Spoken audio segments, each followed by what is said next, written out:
project is all about generating electricity from waste material. In other words, turning waste into something really, really useful. And the microbial fuel cell technology is something that does exactly that. It takes the waste that we naturally produce and it converts it directly into electricity. At the moment, we are at a stage where we have powered a number of electronic devices as standalone demonstrations, and we've got to the point that we can now power up a mobile phone, a normal mobile phone.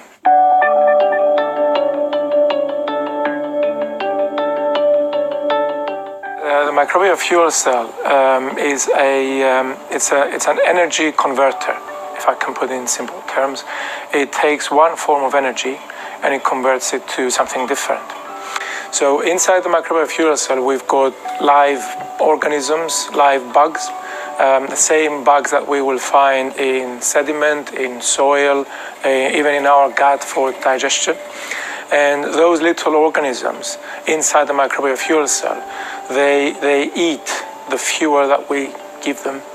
And by eating it, breaking it down, they produce electrons, which are the electricity that we see at the output of the microbial fuel cell. Urine is exceptionally good as a fuel for those microorganisms.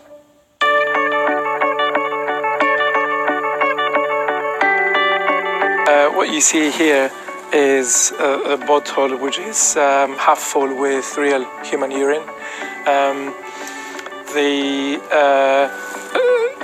The urine is pumped. You can see the tube going through this multi-channel peristaltic pump, and it's pumped into the top floor of this cascade of microbial fuel cell. Each one of these cylinders that you see is as an individual microbial fuel cell. The urine enters the first one from the top, and it runs through along the cylinder all the way through, comes out here, and it goes through the second stage of the cascade system of the microbial fuel cell. It gets processed, it gets eaten up by the organisms inside the microbial fuel cell, comes out the back and enters the final stage of the cascade.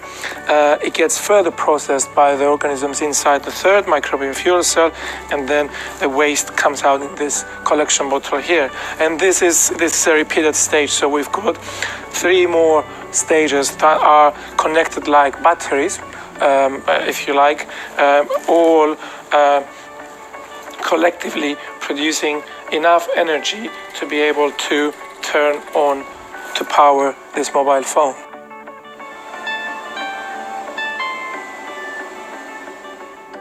The work we've been doing over the years has been funded by the UK Engineering and Physical Sciences Research Council, EPSRC, but also by the UK Technology Strategy Board and the Bill and Melinda Gates Foundation. The urine work in particular has been the main focus of the EPSRC fellowship, also the Gates Foundation Grand Challenges Explorations grant that we've had that's primarily interested in developing these for the developing world.